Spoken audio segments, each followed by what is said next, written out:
Welcome to M study. आपका स्वागत है एक ऐसे प्लेटफॉर्म पर जहां हम environmental laws in India complete coverage updated को सिंपल, एग्जाम ओरिएंटेड और इजी इंग्लिश में कवर करते हैं। ये सीरीज स्पेशली डिजाइन की गई है SSC, UPSC, CPCB, state exams, CIL CBT aspirants के लिए, जहां आपको मिलेगा concept clarity, smart tricks and shortcuts, important acts, rules and standards, exam focused MCQs and revision. अगर आप एनवायरनमेंट के टॉपिक्स को जीरो से हीरो लेवल तक मास्टर करना चाहते हो तो ये चैनल आपके लिए परफेक्ट है। सब्सक्राइब करो एम स्टडी को और अपनी प्रिपरेशन को नेक्स्ट लेवल पे ले जाओ। सबसे पहला है water prevention and control of pollution act 1974। ये 1974 का एक्ट है जो वाटर पोल्यूशन को कंट्रोल करता है और इसी के अंडर सीपीसीबी और एसपीसीबी बने हैं। नेक्स्ट है water prevention and control of pollution cess act 1977। ये 1977 का एक्ट है जिसमें इंडस्ट्रीज से वाटर यूज पर टैक्स लिया जाता है, पोल्यूटर पेज प्रिंसिपल। फिर आता है water prevention and control of pollution cess amendment act 2003। ये 2003 का अपडेट है जो सिस्टम को और एफिशिएंट बनाता है। अब standards IS 20-96 1982 water quality standards surface water, river, lake के स्टैंडर्ड्स बताता है। IS 10500 2012 drinking water standards drinking water की क्वालिटी डिफाइन करता है। अब आगे बढ़ते हैं एयर पोल्यूशन लॉ पर। Air prevention and control of pollution act 1981। ये 1981 का एक्ट है जो एयर पोल्यूशन को कंट्रोल करता है और एयर क्वालिटी को मेंटेन करता है। इस एक्ट के under government air pollution control areas declare कर सकती है जहां इंडस्ट्रीज को स्ट्रिक्ट एमिशन स्टैंडर्ड्स फॉलो करने पड़ते हैं। सीपीसीबी और एसपीसीबी को यहां भी पावर्स दी गई है एयर पोल्यूशन को मॉनिटर और कंट्रोल करने के लिए। अब बात करते हैं अम्ब्रेला लॉ की। Environment protection act 1986। ये 1986 का एक्ट है जो इंडिया का सबसे पावरफुल एनवायरमेंटल लॉ माना जाता है। इसे अम्ब्रेला लॉ इसलिए कहते हैं क्योंकि इसके अंडर बहुत सारे रूल्स और रेगुलेशंस बनाए गए हैं। इस एक्ट के थ्रू सेंट्रल गवर्नमेंट को एनवायरमेंट प्रोटेक्शन के लिए वाइड पावर्स मिलती है। सिंपल याद रखो, EPA 1986 इज इक्वल टू सभी एनवायरमेंटल लॉज का बेस। अब बात करते हैं फॉरेस्ट लॉज की। सबसे पहला है इंडियन फॉरेस्ट एक्ट 1927। ये 1927 का एक्ट है जो फॉरेस्ट प्रोड्यूस और फॉरेस्ट रेगुलेशन से रिलेटेड है। नेक्स्ट है फॉरेस्ट कंजर्वेशन एक्ट 1980। ये 1980 का एक्ट है जो फॉरेस्ट लैंड को नॉन फॉरेस्ट यूज में कन्वर्ट करने पर कंट्रोल लगाता है, सेंट्रल अप्रूवल जरूरी होता है। और लास्ट है फॉरेस्ट राइट्स एक्ट 2006। ये 2006 का एक्ट है जो ट्राइबल और फॉरेस्ट ड्वेलर्स को उनके फॉरेस्ट राइट्स देता है। सिंपल याद रखो, 1927 रेगुलेशन, 1980 प्रोटेक्शन, 2006 राइट्स। अब बात करते हैं वाइल्ड लाइफ प्रोटेक्शन की। Wild life protection act 1972। ये 1972 का एक्ट है जो वाइल्ड एनिमल्स, बर्ड्स और प्लांट्स को प्रोटेक्ट करने के लिए बनाया गया है। इसके थ्रू नेशनल पार्क्स और वाइल्ड लाइफ सैंक्चुरीज एस्टैब्लिश किए जाते हैं और हंटिंग पर स्ट्रिक्ट रिस्ट्रिक्शन होता है। इसमें इंपॉर्टेंट अमेंडमेंट्स हुए हैं 2002 और 2006 में, जिसे प्रोटेक्शन और स्ट्रिक्ट बनाया गया। अब बात करते हैं एनवायरमेंटल जस्टिस की। National environment tribunal act 1995। ये 1995 का एक्ट था जो एनवायरमेंटल डैमेज के केसेस में कॉम्पेंसेशन के लिए बनाया गया। National environment appellate authority act 1997। ये 1997 का एक्ट एनवायरमेंटल क्लियरेंसेस के अगेंस्ट अपील्स के लिए था। National green tribunal act 2010। ये 2010 का एक्ट है जो फास्ट ट्रैक एनवायरमेंटल केसेस और जस्टिस प्रोवाइड करता है। सिंपल याद रखो, 1995 compensation, 1997 appeal, 2010 tribunal. Biological diversity act 2002।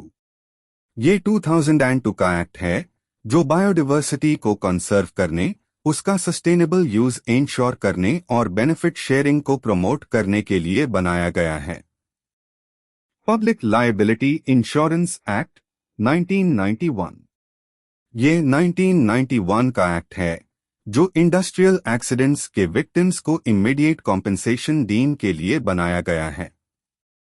इसके अंडर इंडस्ट्रीज को इंश्योरेंस लेना कंपलसरी होता है ताकि एक्सीडेंट होने पर तुरंत रिलीफ दिया जा सके। सिंपल याद रखो, 1991 is equal to immediate compensation for accidents. अब बात करते हैं एनर्जी और क्लाइमेट लॉज की। Energy conservation act 2001। ये 2001 का एक्ट है जो एनर्जी एफिशिएंसी को प्रमोट करता है और एनर्जी सेविंग मेजर्स को रेगुलेट करता है। Compensatory afforestation fund act 2016। ये 2016 का एक्ट है जो फॉरेस्ट लैंड डाइवर्जन के बदले एफॉरेस्टेशन के लिए फंड मैनेज करता है। सिंपल याद रखो, 2001 energy saving, 2016 forest compensation. EIA notification 2006। ये 2006 का नोटिफिकेशन है जिसके अंडर बेड प्रोजेक्ट्स को स्टार्ट करने से पहले एनवायरमेंटल क्लियरेंस लेना मैंडेटरी होता है। इसमें प्रोजेक्ट्स को कैटेगरी ए और कैटेगरी बी में डिवाइड किया जाता है बेस्ड ऑन इम्पैक्ट। सिंपल याद रखो, EIA 2006 is equal to project start से पहले एनवायरमेंट अप्रूवल। अब बात करते हैं हैजर्डस केमिकल रूल्स की। Hazardous wastes management and handling rules 1989 और इसके अमेंडमेंट्स 2000 और 2008 में हुए। ये हैजर्डस वेस्ट के हैंडलिंग और डिस्पोजल को रेगुलेट करते हैं। Hazardous and other wastes management and transboundary movement rules 2016। ये 2016 के अपडेटेड रूल्स हैं जो हैजर्डस वेस्ट के मैनेजमेंट और क्रॉस बॉर्डर मूवमेंट को कंट्रोल करते हैं। सिंपल याद रखो, 1989 base rules, 2016 updated comprehensive rules. अब बात करते हैं केमिकल सेफ्टी रूल्स की। Manufacture, storage and import of hazardous chemicals rules 1989। ये 1989 के रूल्स हैं जो हैजर्डस केमिकल्स के मैन्युफैक्चर, स्टोरेज और इंपोर्ट को सेफली रेगुलेट करते हैं। Chemical accidents, emergency planning, preparedness and response rules 1996। ये 1996 के रूल्स हैं जो केमिकल एक्सीडेंट्स के टाइम इमरजेंसी प्लानिंग और रिस्पॉन्स सिस्टम को डिफाइन करते हैं। बात करते हैं मॉडर्न वेस्ट रूल्स की 2016 सीरीज जो एग्जाम के लिए बहुत इंपॉर्टेंट है। Solid waste management rules 2016। ये म्युनिसिपल सॉलिड वेस्ट के प्रॉपर कलेक्शन और डिस्पोजल के लिए हैं। Plastic waste management rules 2016। ये प्लास्टिक यूज और रिसाइकलिंग को रेगुलेट करता है। Construction and demolition waste management rules 2016। ये कंस्ट्रक्शन वेस्ट के मैनेजमेंट के लिए हैं। Biomedical waste management rules 2016। ये हॉस्पिटल वेस्ट के सेफ डिस्पोजल के लिए हैं। E waste management rules 2016। ये इलेक्ट्रॉनिक वेस्ट के रिसाइकलिंग और मैनेजमेंट के लिए हैं। सिंपल याद रखो, 2016 is equal to all major waste rules update. Batteries management and handling rules 2001। ये 2001 के रूल्स हैं जो यूज्ड बैटरीज के कलेक्शन और रिसाइकलिंग को रेगुलेट करते थे। Battery waste management rules 2022। ये 2022 के अपडेटेड रूल्स हैं जहां extended producer responsibility EPR apply होता है, मतलब प्रोड्यूसर को हाई रिसाइकलिंग इंश्योर करनी होती है। ई वेस्ट मैनेजमेंट अमेंडमेंट रूल्स 2022। ये 2022 अमेंडमेंट है जो ई वेस्ट मैनेजमेंट सिस्टम को और स्ट्रिक्ट और एफिशिएंट बनाता है। Noise pollution regulation and control rules 2000। ये 2000 के रूल्स हैं जो नॉइज लेवल को कंट्रोल करते हैं। इसमें different zones residential, commercial, industrial और साइलेंट जोन्स के लिए साउंड लिमिट्स फिक्स की गई हैं। और नाइट टाइम यानी 10 PM से 6 AM तक लाउड नॉइज पार रिस्ट्रिक्शन होता है। भाई ध्यान से सुनो, ये एग्जाम का फेवरेट टॉपिक है।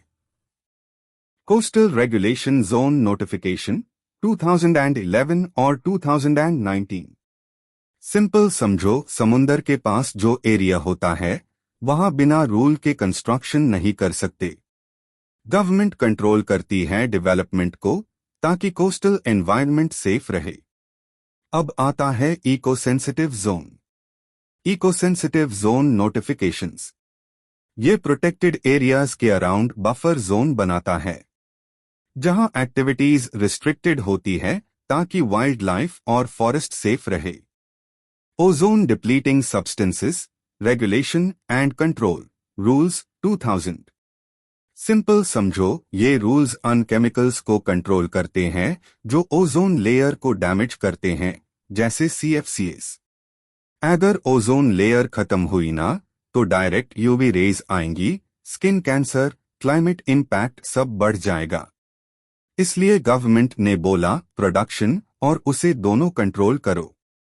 अब आपको टेस्ट करते हैं कितने करेक्ट कर पाते हो, कमेंट जरूर करिएगा। चलिए पहला क्वेश्चन है, Which of the following acts serves as the basis for framing multiple environmental rules in India? Options है A. Water Prevention and Control of Pollution Act 1974, B. Air Prevention and Control of Pollution Act 1981, C. Environment Protection Act 1986, D. Forest Conservation Act 1980। Correct answer है option C, environment protection act 1986।